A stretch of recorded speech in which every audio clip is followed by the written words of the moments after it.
नमस्कार, तपाई हेर्दै हुनुहुन्छ नेपाल पोस्ट। म गोविन्द चपगाई। आज मिति विक्रमसम्म 2079 साल श्रावण 15 गते आइतबार, इस्वीसम्म 2022 जुलाई 31 तारिक। दर्शकबिन सदा जस्तै आज पनि विशेष गरी देश तथा विदेशका हेर्नै पर्ने महत्त्वपूर्ण खबर, विभिन्न नेताहरूको भनाई, स्वास्थ्य सम्बन्धी जानकारी, मौसमको अपडेट, खेल खबरसँगै आज दिनभरि कहाँ के हुँदैछ त सम्पूर्ण जानकारीहरू लिएर शुभ बिहानी सँगै उपस्थित भइसकेका छौँ। हामीलाई कुन ठाउँदेखि हेर्दै हुनुहुन्छ अनि कस्तो लाग्दैछ त? हामी प्रति कुनै प्रतिक्रिया छन् भने कृपया तलको कमेन्ट बक्समा आफ्नो प्रतिक्रिया उल्लेख गर्न नभुल्नुहोला। तपाईको प्रतिक्रियालाई मनन गर्दै अगाडि बढ्नेछौँ। आउनुहोस् समाचार सुरु गरौँ आजका मुख्य शीर्षकहरूबाट।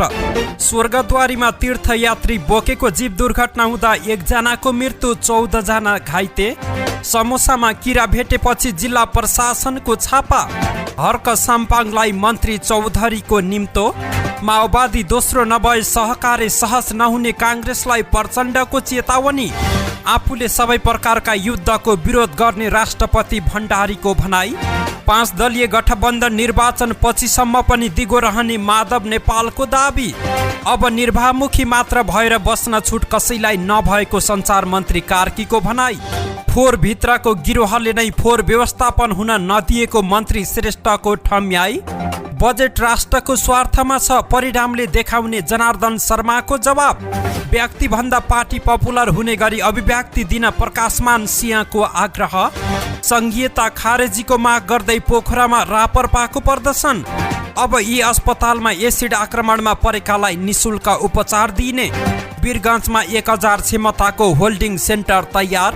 3699 नमुना परीक्षणमा 438 संक्रमित फेला, 277 जना संक्रमण मुक्त। वीरगञ्ज 10 मा वडावासी बिरामी हुँदा निशुल्क रगत दिने। बालबालिकामा एडिनो भाइरस भए पनि नआत्तिन चिकित्सकको आग्रह। सोलखुम्बुबाट 1200 क्विन्टल भन्दा बढी जडीबुटी निकासी। काठमाडौँ महानगरमा 7 वर्षमा 22,000 कुकुरलाई रेबिज विरुद्धको खोप दियो। प्रेम गीत 3 को भारत प्रमोसन अभियान सुरु। बिग बोसका लागि सलमानले मागे 1000 करोड। 10 अफगान सुरक्षा कर्मीलाई बाढीले बगायो।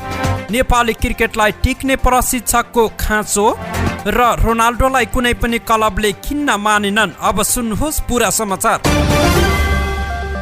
प्युठानमा जीव दुर्घटना हुँदा 1 जनाको मृत्यु भएको छ भने 14 जना घाइते भएका छन्। प्युठानको स्वर्गद्वारी नगरपालिका 4 भ्यागुतेमा हिजो शनिबार मध्याहमा जीव दुर्घटना हुँदा रूपन्देहीको मायादेवी गाउँपालिका 3 की 32 वर्षीय गुडिया ठाकुरको घटनास्थलमै मृत्यु भएको जिल्ला प्रहरी कार्यालय प्युठानका डीएसपी सत्यनारायण थापाले जानकारी दिए। स्वर्गद्वारीबाट भिङ्ग्रीतर्फ जाँदै गरेको लु 353 नम्बरको जीव दुर्घटना हुँदा घाइते भएका 14 जना मध्ये 9 जनाको अवस्था गम्भीर रहेको छ। घाइतेहरूलाई प्राथमिक उपचारपछि बुटोल रिफर गरिएको छ। प्रहरीका अनुसार रूपन्देहीको सिद्धार्थ नगरपालिका र मायादेवी गाउँपालिकाका स्थानीय बासिन्दा जीप रिजर्भ गरेर शुक्रबार तीर्थयात्राका लागि स्वर्गद्वारी आएका थिए। जीपमा 17 जना सवार रहेका थिए।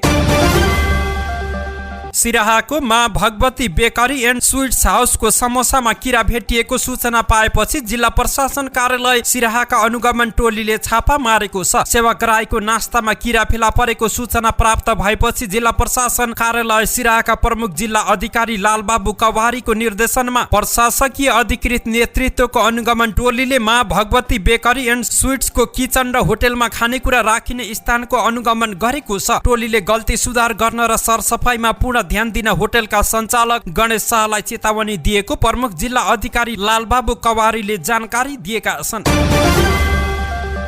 शहरी विकास मन्त्री मेटमणि चौधरीले धरान उपमहानगरपालिकाका मेयर हर्क साम्पाङलाई मन्त्रालय आउने निम्तो दिएका छन्। शहरी विकास मन्त्रीको स्वागतमा आयोजित कार्यक्रममा बोल्दै मन्त्री चौधरीले भने उहाँले जसरी यो नगरमा विजय प्राप्त गर्नु भएको छ त्यसमा उहाँको सबैभन्दा बढी इनोसेन्ट र कमिटमेन्ट पाउने गर्दछु। मान्छेहरू राम्रो गर्छु भन्दा उडाउँछन्, हाँसोको विषय बनाउँछन्, तर मलाई लाग्छ गर्छु भनेपछि सकिन्छ पनि। हर्क साम्पाङबाट नेपाली समाजले मात्र नभएर अन्य समाजले पनि पर्ने भन्दै साम्पाङको खुलेरै प्रशंसा गरेका मन्त्री चौधरीले थपे, मेयर साहबले सुरु गर्नुभएका सबै योजनामा पुरै सहयोग गर्नेछु। खानेपानीको विषयमा कुरा गर्न मन्त्रालयमा आउन निम्तो गर्छु। मन्त्रीको कुरा सुनेपछि हाँस्दै मेयर साम्पाङले म कहिले आउँ त मन्त्रीज्यू भनेर प्रश्न गरेका थिए। नेकपा माओवादी केन्द्रका अध्यक्ष पुष्पकमल दाहाल प्रचण्डले संघ र प्रदेशको निर्वाचनसम्म अहिलेकै गठबन्धन कायम हुने बताएका छन्। अध्यक्ष प्रचण्डले अब हुने चुनावी तालमेलमा स्थानीय तहको निर्वाचनमा भएको कमजोरी सुधारेर जाने प्रतिबद्धता व्यक्त गरेका छन्। हिजो शनिबार पार्टीको सम्पर्क समन्वय समितिको कार्यक्रमलाई सम्बोधन गर्दै उनले भने स्थानीय तहमा तालमेल गठबन्धन जटिल थियो, माथिबाट टिकट वितरण गर्न सकिँदैन थियो, हजारौंलाई टिकट वितरण गर्दा अनेक समस्या आए। उनले भने प्रदेश र संघमा सजिलो छ, माथिबाटै मान्छे हेरेर टिकट बाँड्न सकिन्छ। अध्यक्ष प्रचण्डले संघ र प्रदेशको निर्वाचनमा माओवादी कांग्रेस पछिको दोस्रो ठूलो पार्टी बन्ने दाबी समेत गरेका छन्। कांग्रेसले माओवादीलाई दोस्रो ठूलो पार्टी बनाउन सहयोग गर्नुपर्ने बताउँदै उनले कांग्रेसका नेताहरूसँग यो विषयमा कुराकानी भइसकेको समेत खुलासा गरेका छन्। आगामी निर्वाचनमा सहयोग नगरे कांग्रेससँगको सहकार्य सहज नहुने चेतावनी समेत प्रचण्डले दिएका छन्। उनले भने कम्तीमा पनि लेफ्ट मुभमेन्टको पहिलो हुने पुरै सम्भावना छ। मैले नेपाली कांग्रेसको नेतासँग कुरा गर्दा भनेको छु, सायद पहिलो अहिले तपाईहरू नै हुनुहुन्छ, त्यो देखियो। दोस्रो माओवादी केन्द्र हुने हो, त्यसमा सहयोग गर्ने हो भने सब चीज सहन जान्छ, नभए सहज रूपमा अघि बढ्दैन भन्दै चेतावनी दिएका हुन्।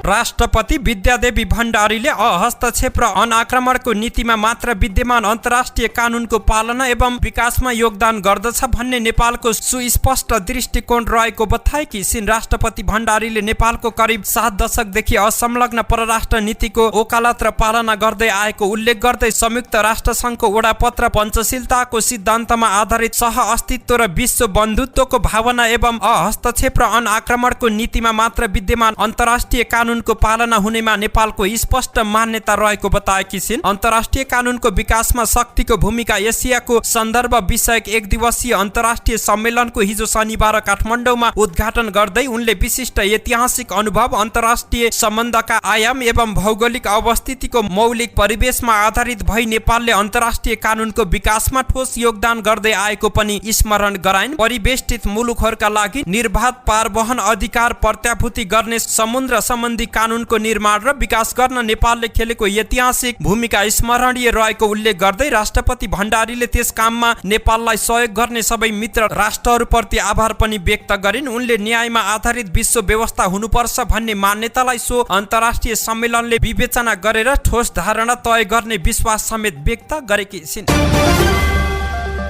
नेपाल कम्युनिस्ट पार्टी एकीकृत समाजवादीका अध्यक्ष एवं पूर्व प्रधानमन्त्री माधव कुमार नेपालले 5 दलीय गठबन्धन संघीय र प्रदेश निर्वाचन पछिसम्म पनि दिगो रहने बताएका छन्। एकीकृत समाजवादी जिल्ला कमिटीले आयोजना गरेको भेलालाई सम्बोधन गर्दै हिजो सदरमुकाम सिलगढी आइपुगेका अध्यक्ष नेपालले सञ्चारकर्मीहरूसँग कुरा गर्दै गठबन्धन अहिलेको आवश्यकता भएको उल्लेख गरेका हुन्। पछिसम्म पनि गठबन्धन कायम राख्न 5 दलीय शीर्ष नेता सहमत भएको उनले जानकारी दिएका छन्। फरक प्रसङ्गमा अध्यक्ष नेपालले गठबन्धनकै भर परेर स्थानीय तह निर्वाचनमा आफ्नो पार्टीले अपेक्षित सिट हासिल गर्न नसकेको बताए। उनले भने स्थानीय तहमा अपेक्षित सिट हासिल गर्न सकिएन। अबको संघ प्रदेशको निर्वाचनमा आफूले सोचे भन्दा बढी सिट ल्याउने माधव कुमार नेपालले दाबी गरेका छन्। सञ्चार तथा सूचना प्रविधि मन्त्री ज्ञानेन्द्र बहादुर कार्कीले देश र जनताको हितका निमित्त आफ्ना गतिहरूलाई अझ तेजका साथ अघि बढाउन सबै पक्षहरूलाई आग्रह गरेका छन्। अब निर्वाहमुखी भएर बस्न छुट कसैलाई पनि नभएको भन्दै नेपाल सरकारका प्रवक्ता समेत रहेका मन्त्री कार्कीले यस्तो आग्रह गरेका हुन्। नेपाली पत्रकारहरूको अन्तर्राष्ट्रिय सञ्जालको 5औं स्थापना दिवसको अवसर पारेर हिजो शनिबार काठमाडौँमा आयोजित एक कार्यक्रममा बोल्दै उनले विचार तथा अभिव्यक्ति स्वतन्त्रता र प्रेस स्वतन्त्रता र मिडिया बहुलवाद प्रति वर्तमान सरकार सधैँ प्रतिबद्ध रहेको पनि दोहोऱ्याए। त्यस अवसरमा मन्त्री कार्कीले आफू भाषण नभई व्यवहारिक रूपमै पत्रकारहरूको साथमा रहेको प्रतिबद्धता समेत व्यक्त गरेका छन्। अबको 10 वर्षपछि सुन्दर, सभ्य र समृद्ध राष्ट्रको नागरिक बन्ने गरी नेपालले अघि बढ्नुपर्ने उल्लेख गर्दै मन्त्री कार्कीले यस काममा मुलुकको पत्रकारिता क्षेत्रको भूमिका महत्त्वपूर्ण हुने विश्वास समेत व्यक्त गरेका हुन्। संस्कृति, पर्यटन तथा नागरिक उड्डयन मन्त्री जीवनराम श्रेष्ठले फोहोर भित्रको गिरोहले नै फोहोर मैलाको व्यवस्थापन हुन नदिएको दाबी गरेका छन्। हिजो शनिबार काठमाडौँको इन्द्रचोक र ऐतिहासिक बङ दबुको उद्घाटन कार्यक्रममा उनले भने फोहोर मैलाको कुराहरू अहिले लामै कथा भइसकेको छ। सामान्य कुरा हो, तर हामीले त्यसलाई अहिलेसम्म पनि समाधान गर्न सकेका छैनौँ। फोहोर मैला भित्रको गिरोहले नै फोहोर मैला समाधान गर्न दिँदैन। अब स्थानीय तहले नै फोहोर मैलालाई स्रोतबाट नै व्यवस्थापन गर्नेतर्फ लाग्नुपर्ने मन्त्री श्रेष्ठले बताए स्थानीय सरकारलाई फोहोर मैला व्यवस्थापन गर्ने कुरामा संघीय सरकारको सहयोग रहने पनि उनले बताएका छन्।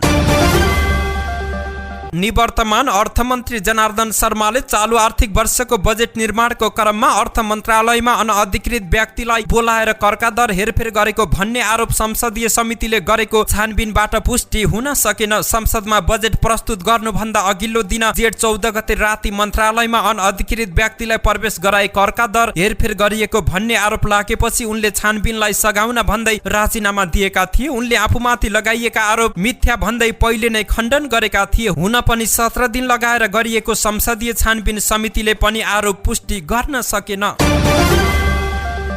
नेपाली कांग्रेसका नेता प्रकाशमान सिंहले पार्टीका नेता कार्यकर्ता सबैले पार्टीको दायराभित्र बसेर अभिव्यक्ति दिनुपर्ने बताएका छन्। कांग्रेस कार्यकर्ता भएपछि उसले हरेक गतिविधिले समाजमा कांग्रेस प्रतिको दृष्टिकोण तय हुने भएकाले सबैजना जिम्मेवारी बन्नुपर्ने उनले बताए। नेपाली कांग्रेस काठमाडौँ क्षेत्र नम्बर 1 ले हिजो शनिबार आयोजना गरेको प्रशिक्षण कार्यक्रममा नेता सिंहले यस्तो धारणा राखेका हुन्। मुलुकको अर्थतन्त्रमा संकट देखिनुको प्रमुख जिम्मेवार कम्युनिस्ट पार्टीहरू भएको समेत उनले आरोप लगाएका छन्। कांग्रेस कार्यकर्तालाई अब सामाजिक सञ्जालदेखि समग्र गतिविधि मार्फत चुनावी माहौल निर्माण गर्न पनि उनले निर्देशन दिएका छन्। मुलुकमा देखिएका तमाम समस्याको समाधान कांग्रेस बाहेक अरू दलले गर्न सक्दैनन् भन्ने स्थापित भइसकेको विगतका तमाम राजनीतिक घटनाक्रमले पुष्टि गरिसकेको समेत उनले दाबी गरेका छन्। कांग्रेसले गरेका देशका उपलब्धिलाई आफ्नो ठाउँबाट प्रचार प्रसार गर्न समेत उनले आग्रह गरेका छन्।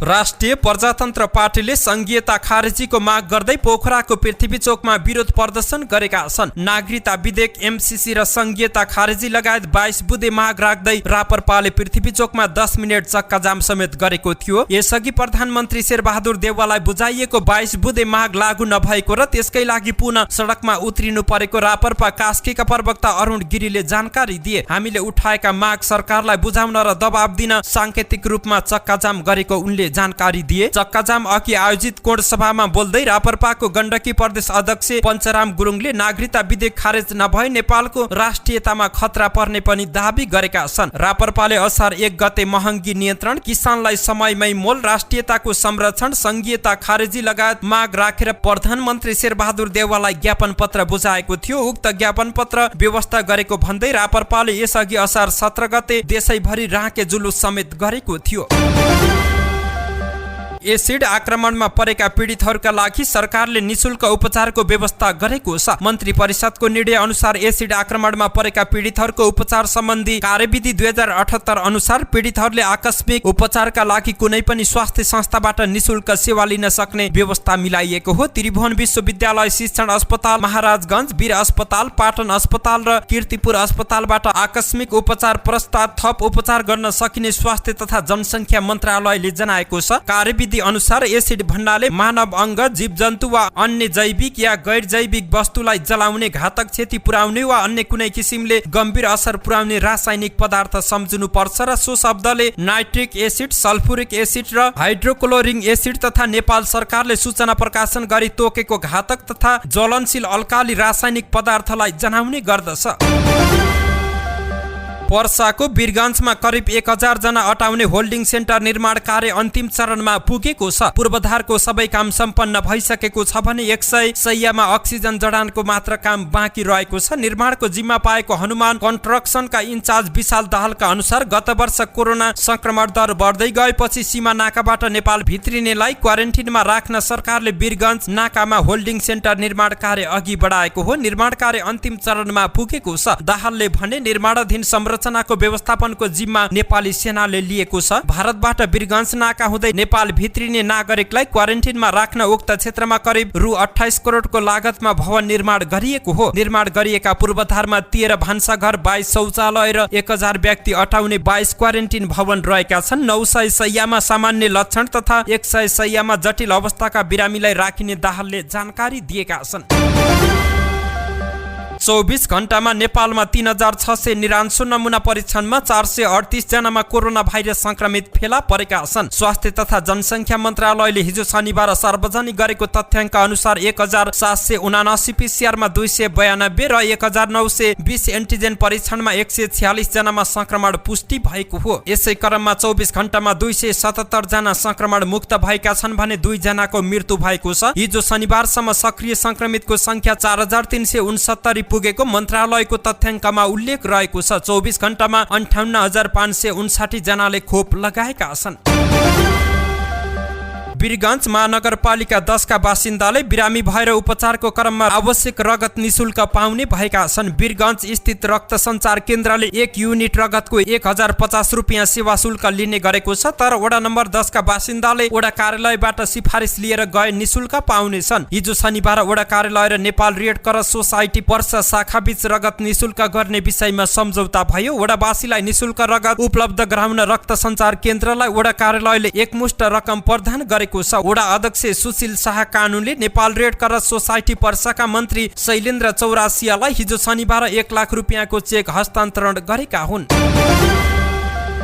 केही दिन अघि कान्ति बाल अस्पतालको ओपीडीमा ज्वरो आउने, आँखा पाकेर रातो हुने, खोकी लाग्ने लक्षण भएकी 11 महिनाकी बालिकालाई जाँचका लागि ल्याइयो। उनका लक्षण एडिनो भाइरसको लक्षणसँग मिल्दा जुल्दा रहेका थिए। बालबालिकाहरूमा यस्तै प्रकारका लक्षण देखिएमा ती एडिनो भाइरसको लक्षण हुन सक्ने बताएका छन्। अस्पतालका पेडियाट्रिक पल्मोनोलोजिस्ट डाक्टर जगत जीवन घिमिरे यो भाइरस नयाँ भाइरस भने होइन। उनले भने यो भाइरस अहिले धेरैजसो बालबालिकामा देखिन थालेको छ। अभिभावकहरू यो नयाँ बिमार आयो भने आत्तिएका पनि छन्, तर त्यो होइन। यो समस्या देखिँदै आइरहेको हो। अहिले भने अलि धेरै देखिएको हो। करिब 2 हप्तादेखि कान्ति बाल अस्पतालमा यो भाइरसको लक्षण लिएर बालबालिकाको संख्या बढ्दो रहेको छ। अस्पतालले यो भाइरसको आशंका गर्दै साउन 5 गते राष्ट्रिय जनस्वास्थ्य प्रयोगशालामा 13 वटा स्वाबहरू परीक्षणका लागि पठाएको थियो, जसमा 12 वटामा यो भाइरस पुष्टि भएको थियो। डाक्टर घिमिरेका अनुसार यो भाइरसको संक्रमण सबै उमेर समूहमा हुन सक्ने भए पनि 6 महिनादेखि 5 वर्ष उमेर समूहका बालबालिकामा बढी देखिने गरेको छ। हिमाली जिल्ला सोलखुम्बुबाट एक आर्थिक वर्षमा 1200 क्विन्टल भन्दा बढी जडीबुटी गैरकाष्ठ वन पैदावार निकासी भएको छ। गएको आर्थिक वर्ष 2078-79 मा जिल्लाको सामुदायिक, निजी र राष्ट्रिय वन क्षेत्रबाट 1248.3 क्विन्टल जडीबुटी निकासी भएको डिभिजन वन कार्यालय सोलखुम्बुले जनाएको छ। कार्यालयका सहायक वन अधिकृत आनन्द चौधरीका अनुसार सामुदायिक वनबाट 60,610 किलो, निजी वनबाट 49,100 किलो र राष्ट्रिय वनबाट 15,120 किलो जडीबुटी निकासी भएको हो। काठमाडौँ महानगरपालिकामा विगत 7 वर्ष यता 22,000 कुकुरलाई रेबिज विरुद्धको खोप दिएको छ। द जाने गुडल इन्स्टिच्युटले मनुमित्र कार्यक्रम मार्फत सन् 2016 देखि हालसम्म 22,000 कुकुरलाई खोप दिएको जानकारी दिएको हो। महानगरीय कुकुर व्यवस्थापन कार्यक्रम मनुमित्रका संयोजक वसन्त गौतमले रेबिजको आशंका भएका कुकुरहरूको परीक्षण गरिएको जानकारी दिएका छन्। महानगरपालिकाले प्रत्येक वडामा वडा अध्यक्षको सहकार्यमा 11 जना सदस्यहरू रहने गरी कुकुर व्यवस्थापन समिति गठन गरिएको समेत उनले जानकारी दिए। महानगरपालिकाबाट कुकुर वा अन्य पशु व्यवस्थापनलाई चालु आर्थिक वर्षमा 1 करोड 60 लाख रकम छुट्याएको गौतमको भनाइ रहेको छ। आगामी असोज 7 गतेबाट सार्वजनिक प्रदर्शनमा आउन लागेको चलचित्र प्रेम गीतले महाराष्ट्रबाट भारतमा पनि प्रमोसन सुरु गरेको छ। चलचित्रका निर्देशक तथा निर्माता सन्तोष सेनले आगामी केही दिन भारतमा चलचित्रको प्रमोसन गरिने जानकारी दिए। चलचित्र प्रेम गीत 3 भारतमा विश्वजितम नामबाट प्रदर्शन हुनेछ। विश्वजितमको ट्रेलर प्रिमियर केही दिनमा नै सार्वजनिक गरिने निर्माता सेनले बताए। सेन र चेतन गुरुङको निर्देशन रहेको यो चलचित्र प्रेम गीतकै निरन्तरता हो। प्रदीप खड्का, क्रिस्टिना गुरुङ, शिव श्रेष्ठ लगायतका कलाकारको मुख्य भूमिका रहेको चलचित्रलाई भारतमा अजय कपूर प्रोडक्सन र UFOले वितरण गर्दैछन्। सलमान खानले धेरै वर्षदेखि बिग बसको होस्ट गर्दै आएका छन्। बिग बसको 16औं सिजन चाँडै सुरु हुँदैछ। यसका लागि सलमानले आफ्नो पारिश्रमिक 3 गुणा बढाउन माग गरेका थिए। उनले 3 सिजनको शुल्कमा कुनै वृद्धि नभएको र यसपटक बढी रकम दिएमा मात्र आफूले सो होस्ट गर्ने बताएका थिए। बिग बस 15 होस्ट गर्नको लागि सलमान खानले 350 करोड भारू लिएका थिए। नयाँ सिजनका लागि सलमानले निर्मातासँग 1050 करोड रुपियाँ मागेको भारतीय मिडियाको भनाइ रहेको छ। तर निर्माताहरूले त्यत्रो रकम विश्राम दिन नसक्ने जवाब सलमानलाई दिएका थिए। अहिले आएर ओभरसिज सेन्सर बोर्डका सदस्य उमेर सन्धुले आफ्नो ट्विटमा सलमानले बिग बस 16 को लागि 800 करोड भारु पारिश्रमिक लिने सम्झौता भएको दावी गरेका छन्। कार्यक्रममा सहभागी हुने प्रतियोगीहरूको बारेमा पनि केही नामहरू बाहिर आएका छन्, जसका अनुसार यो सूचीमा दिव्याका त्रिपाठीको नाम पनि परेको छ। धेरै रियालिटी शोमा देखिसकेकी दिव्याकाले बिग बस 16 मा पनि पाइला राख्न सक्ने बताइएको छ। मिडिया रिपोर्टका अनुसार दिव्याङ्कालाई शोको लागि अप्रोच गरिएको छ। यससँगै दिव्याका र निर्माता बीच शोलाई लिएर कुराकानी पनि भइरहेको छ। यसबाहेक जन्नत जुबैर, नायराको भूमिका निभाएका शिवाङ्गी जोशी र माही बीचको पनि नाम चर्चामा रहेको छ। यद्यपि यसबारे आधिकारिक जानकारी भने आएको छैन। अविरल वर्षासँगै आएको बाढीमा परि 10 जना सुरक्षाकर्मीको ज्यान गएको छ। घाँसरी प्रान्तका विपद व्यवस्थापन एवं मानवीय मामिला निर्देशक फजलुद्दिन ओमर हक्कानीका अनुसार प्रान्तको कारबाग जिल्लामा बिहिबार राति परेको भीषण वर्षासँगै सानो खोलामा आएको ठूलो बाढीमा सुरक्षा बलको गाडी फसेपछि उनीहरूको ज्यान गएको हो। उक्त घटनामा अन्य 3 जना सुरक्षाकर्मी घाइते भएका छन्। मनसुनी वर्षा र बाढीका कारण हालै अफगानिस्तानमा 3 दर्जन भन्दा बढीको मृत्यु भएको छ भने कयौं जना घाइते भएको उनले जानकारी दिएका छन्। नेपाली राष्ट्रिय क्रिकेट टोलीका प्रशिक्षक भएर आएका पुबुधु दशनायकेले गत साता राजीनामा दिए। नेपालसँग 1 वर्षको सम्झौता गरेका उनले आफ्नो सम्झौता अवधि नसकिँदै राजीनामा दिएर गएका हुन्। पारिवारिक समस्या देखाएर राजीनामा दिएका पुबुधु सोही दिन नै क्यानाडाको मुख्य प्रशिक्षकको रूपमा नियुक्ति भए। यसअघि नेपालका लागि प्रशिक्षकको भूमिकामा आएर डेभ बाटमोर पनि 1 वर्षको सम्झौता पूरा नहुँदै पारिवारिक समस्या देखाएर भारतको क्लबमा गए। क्यानसँगको 1 वर्षको सम्झौता गरेका उनले आइसिसी विश्वकप लिग 2 अन्तर्गत त्रिकोणात्मक सिरिजका लागि ओमान रहेको समयमा नै बाटमोरले क्यानलाई इमेल मार्फत राजीनामा बुझाएका थिए। ओमान टुरबाट नेपाली क्रिकेट टोली घर फर्कियो, तर बाटमोर भारतीय बरोडा क्रिकेट क्लबमा अनुबन्ध भए। लामो समय नेपाली क्रिकेटका लागि बिताउने बाचा गरेका बाटमोरले जम्मा 8 महिना मात्र नेपाली क्रिकेटका लागि समय दिए। उनी 2077 पुस 2 मा 1 वर्षका लागि नेपाली क्रिकेट टिमको मुख्य प्रशिक्षकमा नियुक्ति भएका थिए। क्रिस्टियानो रोनाल्डो अहिले ट्रान्सफरको विषयमा चर्चामा रहेका छन्। विश्व फुटबलमा उत्कृष्ट साबित भएका खेलाडीहरूको ट्रान्सफरको विषय हरेक सिजन आउनु कुनै नौलो कुरा भने होइन, तर यति बेला युरोपेली फुटबलका क्लबहरूले युरोपकै उत्कृष्ट खेलाडी रोनाल्डोलाई आफ्नो टोलीमा राख्न किन चाहँदैनन् भन्ने विषय चर्चामा रहेको छ। च्याम्पियन्स लिग जित्ने चाहना बनाएका रोनाल्डो अहिले नयाँ सिजनमा च्याम्पियन्स लिग खेल्ने टोलीको खोजीमा रहेका छन्, तर अन्तिम समयमा कुनै पनि टोलीले उनलाई अनुबन्ध गर्न चाहेन। आफ्नो फुटबल करियरमा 815 गोल गरेका रोनाल्डो पछिल्लो 20 वर्ष यता फुटबलमा सक्रिय रहेका छन्। रोनाल्डोलाई युरोपका विभिन्न क्लबहरूले किन अनुबन्ध गर्न मानेनन् भन्ने कुरा मार्काले चर्चा गरेको छ। धन्यवाद। यस्तै ताजा समाचारको लागि नेपाल पोस्ट हेर्दै गर्नुहोला।